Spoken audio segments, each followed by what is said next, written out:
Yes class 8 बेटा हम आपके सामने एक्सरसाइज 16 का क्वेश्चन नंबर 4 डिस्कशन करने जा रहे हैं। आप सब लोग इसको समझ जाओगे। ये हमें किसी स्टूडेंट ने सेंड किया है, इसका सलूशन हमें चाहिए। तो इसको कैसे करना है आप देख लीजिए। If an avalanche takes 2 seconds to fall 20 meter, how far will it fall in half seconds?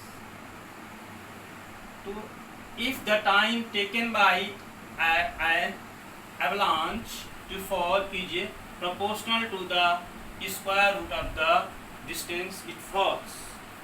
बेटा इसमें इस क्वेश्चन को सॉल्व किया गया है। 2 सेकंड में 20 मीटर गिरता है। आप हिंदी में समझो, 2 सेकंड में 20 मीटर गिरता है तो हाफ सेकंड में कितना गिरेगा। जो रिलेशन दिया है ये ज़्यादा इम्पोर्टेंट है। If the time taken by an avalanche to fall is proportional to the square root of the distance it falls. तो सबसे पहले हम जो रिक्वायर्ड नॉलेज इसको डिस्कस कर लेते हैं। ये दिया है time is proportional to the square root of the distance. तो फॉर्मूला बनाते हैं। Time, T for time, T for let, T for time, proportional का साइन है स्क्वायर रूट ऑफ डिस्टेंस। ये रिलेशन दिया है। टी फॉर टाइम, टाइम को T से डिनोट करते हैं और डी फॉर डिस्टेंस। और इसमें रिलेशन दिया हुआ है T is proportional to square root of the distance it falls. बेटा यहाँ से आप देखो T proportional to square root of D. ये प्रोपोर्शनल का साइन है। क्लास 7th में ही बताया जाता है, हमें आज हम लोग पढ़ते थे। तो प्रोपोर्शनल का साइन हटता है तो कांस्टेंट लगता है। तो आप इसको लिख सकते हो T is equal to K into D. तो आप लिख सकते हैं T upon square root D equal to K, means constant. बेटा ये रिक्वायर्ड नॉलेज है, आप समझिए। आप यहाँ से टी प्रोपोर्शनल टू डी ही सोल्यूशन लिख के कर सकते हो। टी प्रोपोर्शनल टू डी दिया है ये। Time is proportional to the square root of the distance. Time is proportional to the square root of distance. तो आप ध्यान रखिएगा, ये प्रोपोर्शनल का साइन है। तो प्रोपोर्शनल का साइन हटता है तो ये कांस्टेंट आता है के D. T upon D square root D equal to constant है। तो आप इसके लिए फॉर्मूला बनेगा इधर से आप। सो जिसको करना है तो आप लिख सकते हैं T1 upon square root D1 equal to T2 square root D2। Here T1 equal to 2 second, D1 equal to 20 metre and T2 equal to half second.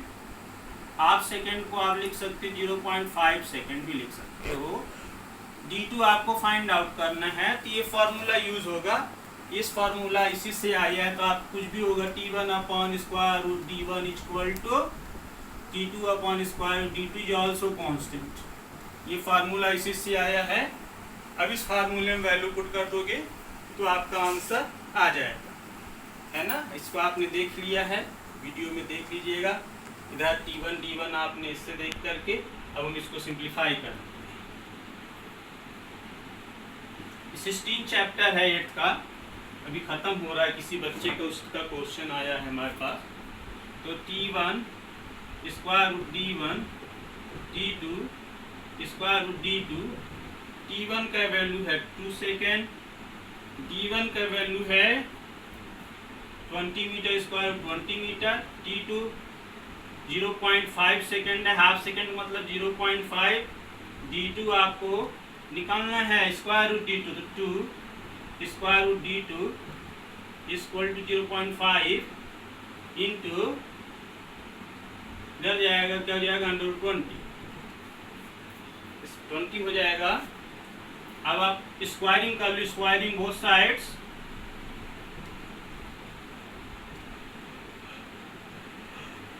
हो जाएगी, स्क्वायर करोगे 2 स्क्वायर रूट D2 का होल स्क्वायर इक्वल टू 0.5 20 का whole square. Simplification इधर करते हैं।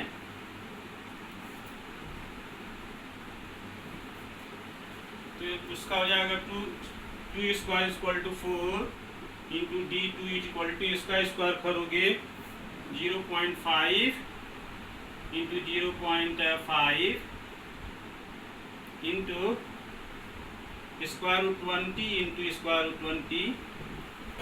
तो 4D2 is equal to 5 5 या 0.25 20 into square root 20 20 D2 is equal to 0.25 into 20 upon 4 5 ja 20. D2 is equal to 0.25 into 5. D2 is equal to 1.25 metre. ये answer है बेटा। एक एक्सरसाइज क्लास 8 का 16 का क्वेश्चन नंबर 4 है। ओके, आप सॉल्यूशन देखिएगा।